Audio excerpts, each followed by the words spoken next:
welcome to ৰঞ্জিতাজ videos মোৰ মৰমৰ পঞ্চম শ্ৰেণীৰ ছাত্ৰ ছাত্ৰী আজি তোমালোকৰ ভিডিঅ' হ'ব তোমালোকৰ আপোন পাঠ অসমীয়া কিতাপৰ পৰা পাঠ 4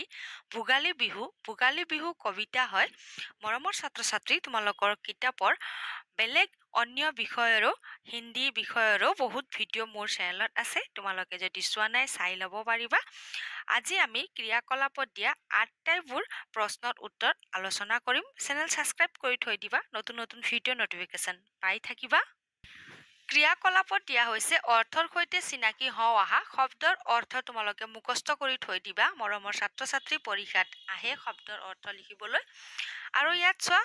কবিৰ পৰিচয় দিয়া হৈছে তোমালোকে মুখস্থ কৰিবা অতিৰিক্ত প্ৰশ্নত কবি পৰিচয়ৰ পৰা অতিৰিক্ত প্ৰশ্ন আহে পৰীক্ষাত এতিয়া আমি আলোচনা কৰিম 1 নম্বৰ দিয়া হৈছে কবিতাটি মনত ৰাখা কবিতাটি তোমালোকে মুখস্থ কৰিবা ঠিক আছে 2 নং প্ৰশ্নত দিয়া হৈছে প্ৰথমে কোৱা তাৰ পিছত লিখা ক প্ৰশ্ন কবিয়ে বায়েকক কিয় নিশ্চয় পুৱাই জগাবলৈ কৈছে এতিয়া আমি প্ৰশ্নবোৰৰ উত্তৰবোৰ আলোচনা কৰিম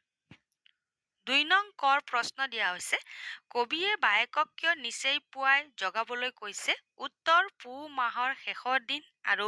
ভোগালী বিহুৰ প্ৰথম দিন দ্বিতীয়বাৰ নেপাব বুলি কবিয়ে বায়েকক নিশ্চয় পুৱাই জগাবলৈ কৈছে অথবা তোমালোকে এইটো লিখিব পাৰা মেজি জ্বলাবলৈ সাজু হবৰ বাবে কবিয়ে বায়েকক নিশ্চয় পুৱাই জগাবলৈ কৈছে এটো মই চমুকৈ দিছো কিন্তু তোমালোকে এইটো উত্তৰ লিখিবা ঠিক আছে খ প্ৰশ্ন দিয়া হৈছে গা নুধুৱাকৈ থাকিলে কি কৰিব নোৱাৰিব উত্তৰ গা নুধুৱাকৈ থাকিলে মেজিৰ ওচৰ চাপিব নোৱাৰিব গ প্ৰশ্ন দিয়া হৈছে বিহুৰ দিনা মেজিৰ কাষত কবিয়ে কি কৰিব উত্তৰ বিহুৰ দিনা মেজিৰ কাষত কবিয়ে থাপনা পাতি মেজিৰ কাষত জুই দিব আৰু হৰিনাম গাব ঘ প্ৰশ্ন কবিয়ে বিহু কিয় বৰ ভাল পায় উত্তৰ বিহুৰ দিনত সকলোৱে কবিক আদৰ যাচে কাৰণে কবিয়ে বিহু বৰ ভাল পায় উঙ্গ প্ৰশ্নত দিয়া হৈছে আইতাক কিয় বেজাৰত তলমুৱা হ'ব উত্তৰ বিহুৰ দিনত কবিক বাইদেৱে অথবা বায়েকে কেতেৰা মাতেৰে মাতে আৰু আইতাকে শুনে যদি তেতিয়া আইতাক বেজাৰত তলমুৱা হ'ব অথবা তোমালোকে লিখিব পাৰা বিহুৰ দিনত কবিক কবিৰ বাইদেৱে অথবা বায়েকে কেতেৰা মাতেৰে মাতিলে আইতাকে শুনে যদি তেতিয়া আইতাক বেজাৰত তলমুৱা হ'ব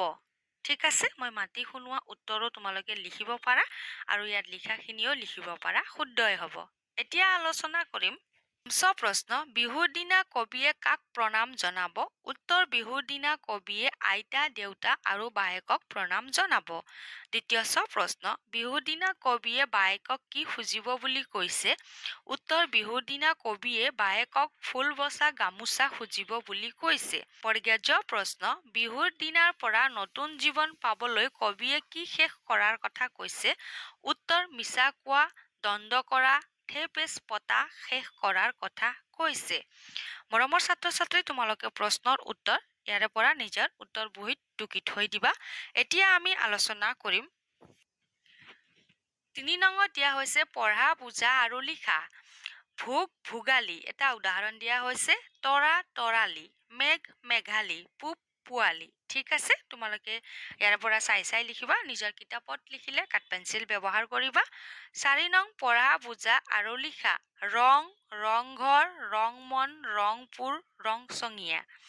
বিহু ৰাজ দিয়া হৈছে এতিয়া আমি উত্তৰ আলোচনা কৰিম তোমালোকে উত্তৰত লিখিবা বিহু বিহুৱান বিহুটি বিহুৱা বিহুচেৰা বিহু বলিয়া ৰাজত লিখিবা ৰাজকোঁৱৰ ৰাজকুমাৰ ৰাজপ্ৰসাদ ৰাজকীয় ঠিক আছে ইয়াৰে পৰা চাই লিখি লবা এতিয়া আলোচনা কৰিম 5 নং ক প্ৰশ্ন ভোগালী বিহুত কবিয়ে কি কৰিব কবিতাটি পঢ়ি লিখা মৰমৰ ছাত্ৰ ছাত্ৰী তোমালোকে উত্তৰ 2 নং কৰ পৰা বৰ্গীয় জ প্ৰশ্নৰ উত্তৰবোৰ মুখস্থ কৰিলে তোমালোকে মিলাই লিখিব পাৰিবা ঠিক আছে প্ৰশ্নৰ উত্তৰ মুখস্থ কৰি থৈ দিবা তেতিয়া তোমালোকে ধুনিয়াকে কৰ পৰা বৰ্গীয় জ লৈকে প্ৰশ্ন উত্তৰ মনত ৰাখিলে ধুনিয়াকে লিখিব পাৰিবা এতিয়া আমি আলোচনা কৰিম 5ৰ খ ভোগালী বিহুত তুমি কি কৰা লিখা পাছৰ খ প্ৰশ্ন ভোগালী বিহুত তুমি কি কৰা লিখা উত্তৰত লিখিবা ভোগালী বিহুত মই ৰাতিপুৱা গা ধুই নতুন কাপোৰ পিন্ধি মেজিৰ কাষত জুই জ্বলাও আৰু ডাঙৰক প্ৰণাম জনাম নিশা ভেলাঘৰত ভোজ ভাত খাওঁ অথবা তোমালোকে লিখিব পাৰা ভোগালী বিহুত মই ৰাতিপুৱা গা ধুই নতুন কাপোৰ পিন্ধি মেজিৰ জুই জ্বলাও আৰু ডাঙৰক প্ৰণাম জনাম নিশা ভেলাঘৰত ভোজ ভাত খাওঁ তোমালোকে মেজিৰ জুই জ্বলাই পাইছানে পাইছা যদি লিখিব পাৰা মই মেজিৰ জুই জ্বলাওঁ ঠিক আছে তোমালোকৰ ফালৰ পৰাও লিখিব পাৰিবা মই মোৰ ফালৰ পৰা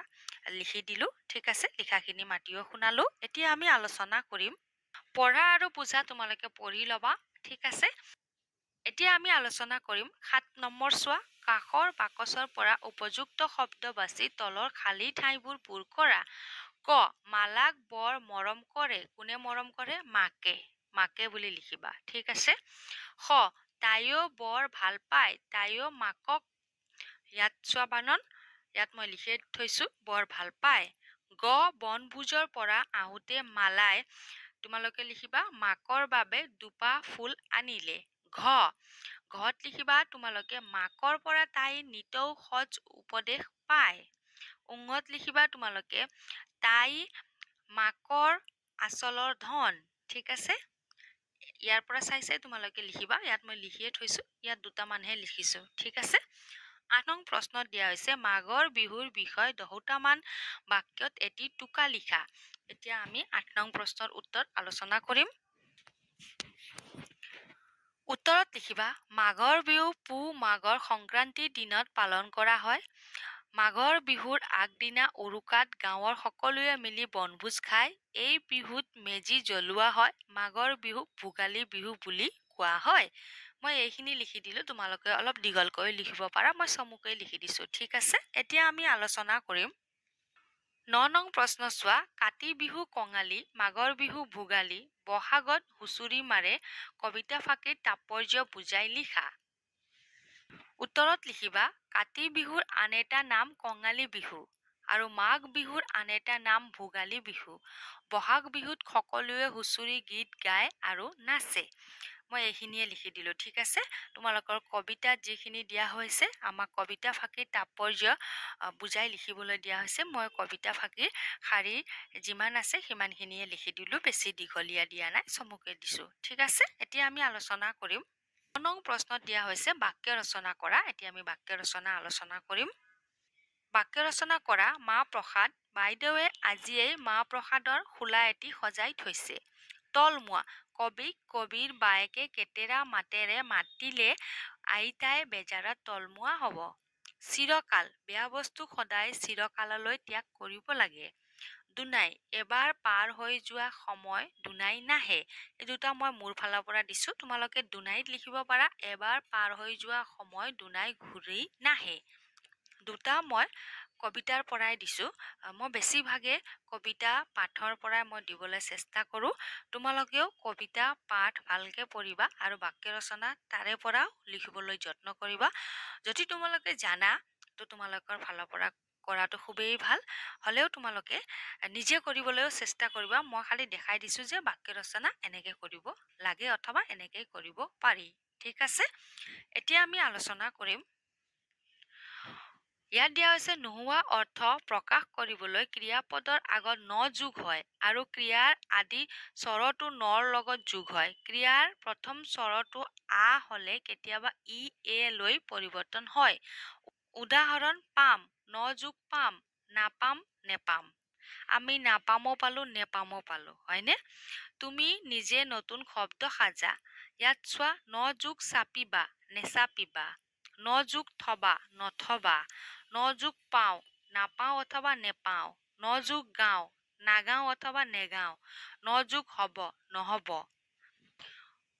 ন যোগ দিব নিদিব ন যোগ শুনে নুশুনে ঠিক আছে মই মোৰ ফালৰ পৰা তোমালোকক দিলোঁ তোমালোকে বিদ্যালয়ত নিজৰ শিক্ষক শিক্ষয়িত্ৰীৰ লগতো আলোচনা কৰিবা আৰু লিখিবলৈ যত্ন কৰিবা আৰু বুজি ল'বলৈও যত্ন কৰিবা আশা ৰাখিছোঁ মৰমৰ ছাত্ৰ ছাত্ৰী তোমালোকে আজিৰ ভিডিঅ' বুজি পাইছা বুলি নতুনকৈ আহিছা যদি চেনেল ছাবস্ক্ৰাইব কৰি থৈ দিবা ভিডিঅ' ভাল লাগিলে লাইক কৰিবা আজিৰ কাৰণে ধন্যবাদ আকৌ লগ পাম আমি নতুন ভিডিঅ'ত